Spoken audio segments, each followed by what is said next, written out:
Hi and welcome back to the Citizen channel, another feature in the Premier League years. Yes, we're going to look at the Premier League years. We've not played that many times. City versus Sheffield United. So we're going to have a look at our Premier League record for that one. Since its inception, of course, in the 92-93 season. For some people, that's when football began, wasn't it? City have spent all but 5 seasons in the top division. Sheffield United, not as many, of course. And we've actually met them in just 6 Premier League seasons of that 31. So we're going to have a look at our record and look back at a couple of games against them in the Premier League. So please enjoy and share us your views and comments as well, and memories more importantly. Please, if you are new to the channel, push that subscribe button, push the bell notifications, everything City past and present. So great to have you on board. Spread the word. I do stuff on films and TV as well, so please have a look through my YouTube channel and see what's out there and see what might interest you. And guys, if you can leave us your comments on this or anything Sheffield United or anything to do with City, great to hear them. I will respond, or if need be, just give you a thumbs up or a like, which I hope you might give this vlog as well, guys. Just press that little button for me, that'd be most appreciated. I'm recording this before City play Sheffield United at the Etihad on the 30th of December 2023, and we've met them 5 times at home and 6 away, so we've met them 11 times in all in the Premier League. Our Premier League record against them, not too bad. Played 11, won 8, drawn 3, and we haven't lost any yet, fingers crossed, approaching this week. And we've scored 12 and let 2 in, so not prolific. We never stuff them, that's for sure, not in Premier League years anyway. At home we played them 5 times, we've won 3 and drawn 2, so our home record is slightly worse than our away record against them. We've not been beat, of course, but we've scored 5 and let none in, so we've yet to let, fingers crossed again, a goal in against Sheffield United at our place. The last time we met was, yes, COVID season, wasn't it? No crowds this season, 30th of January 2021. Pre-game, City sat second and Chris Wilder's Sheffield United at the time sat bottom of the table. City's team that day: Edison, Walker, Diaz, Laporte, Zinchenko, Fernandinho, Gundogan, Silva, Torres, Foden and Jesus. Our subs that were used were Rodri, he just came on quite late on. Sheffield United in a lovely pink number, yes, lovely in pink. Ramsdale, Basham, Egan, Ampadu, Baldock, Lundstrom, Norwood, Fleck, Bogle, Burke and Brewster. Some great names there. Their subs that were used: McGoldrick, Sharp and McBurney. It looked good for City, yeah, onto the game. And after just 9 minutes, good work by Torres down the wing. He crossed to Jesus, who was just 6 yards out. He sort of mishit it. He got the ball stuck in his legs a little bit on his first contact. But it was enough to sort of commit Ramsdale. And of course, he then got a second chance, Jesus, and picked his spot as he got the ball from out from between his feet. The floodgates all didn't open, even though we almost paid the ultimate price with a sucker punch when a late Fleck effort beat Edison but flew just wrong side of the post in about 87th minute. A far from conclusive victory then, as City did squander a handful of good chances and keeper Ramsdale pulled off a couple of okay saves. The stats: 10 shots for City, just 5 on target, 4 shots for Sheffield United, 1 on target. We had 75% possession and 10 corners to Sheffield United's 0. And there we go. There we take us back to our very first. So that was our last Premier League game at home. How about our first? Well, it's going to go back to Main Road days, isn't it? We're going to look back at Boxing Day. Boxing Day 1992. Of course, the inaugural season of the Premier League. Peter Reid's City sat 11th of 22 teams. We'd played 20 with 26 points. Dave Bassett's Sheffield United sat 20th of 22 teams.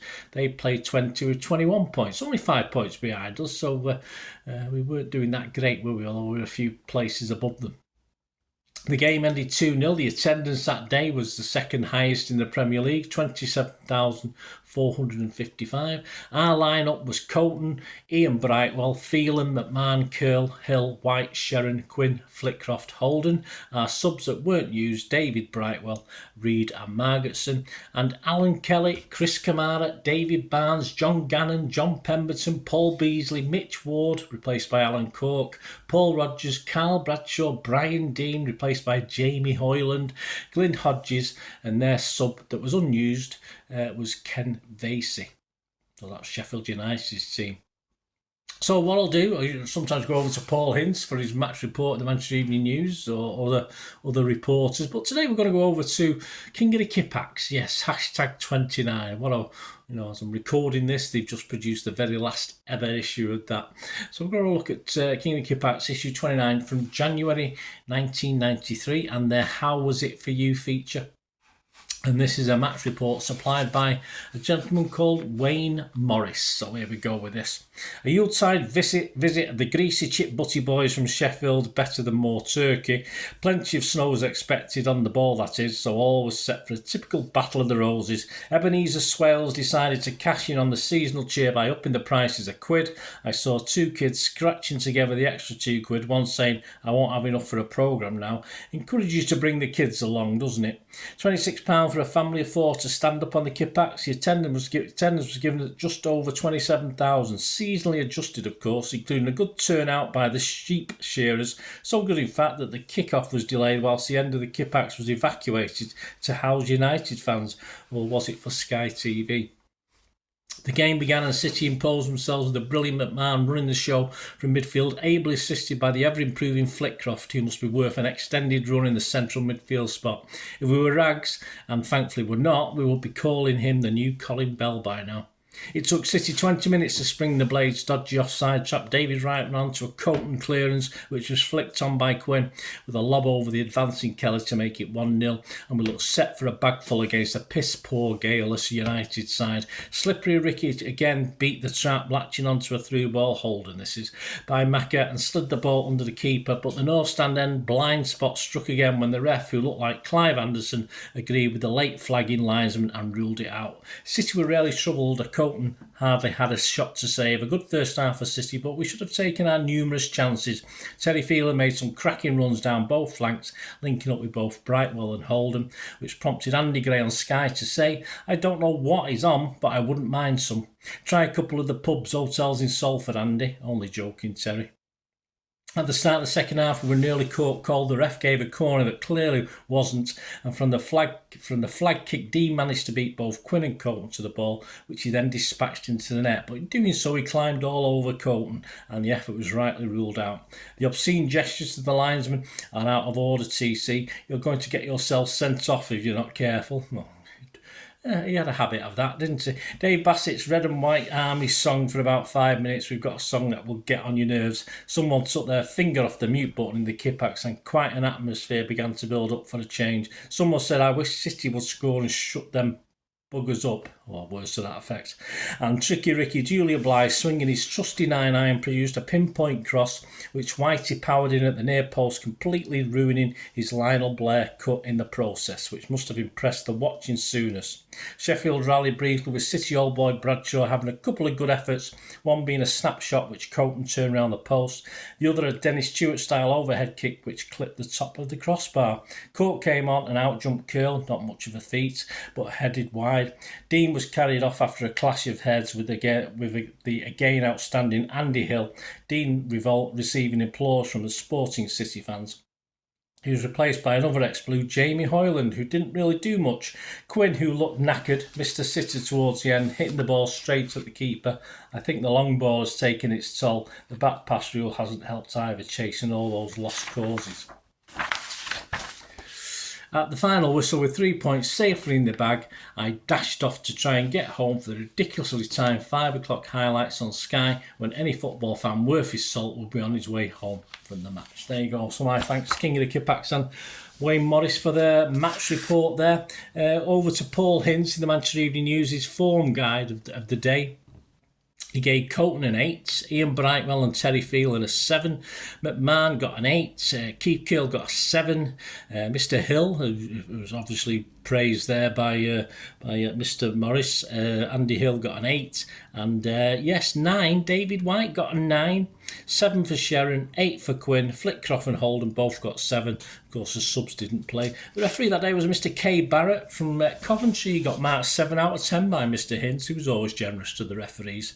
And the attendance, as we said, 27,455. Mr Hince's man of the match, well, he went for David White. He said he got back on the gold standard for City and display, but again looked a potent attacking force with Niall Quinn.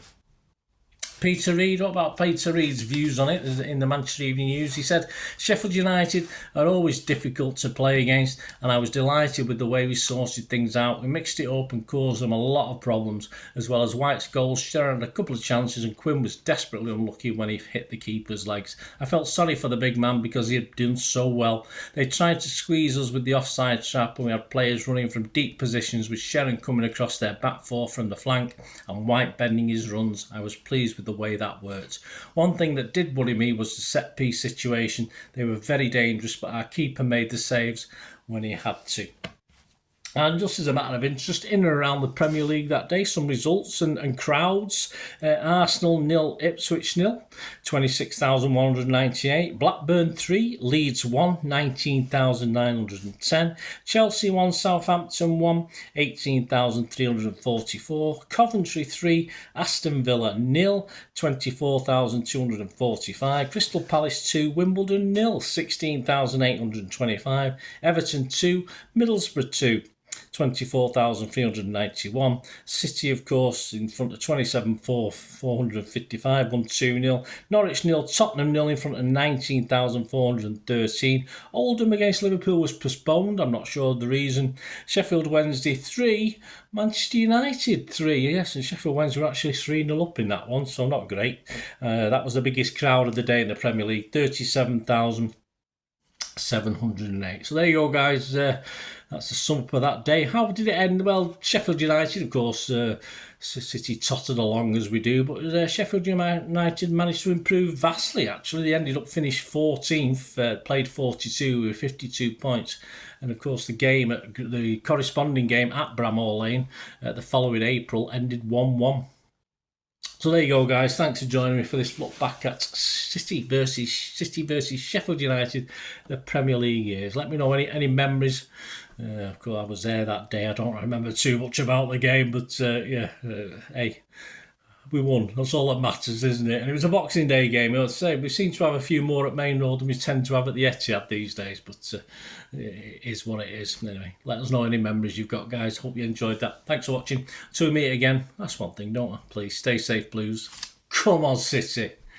Bye for now.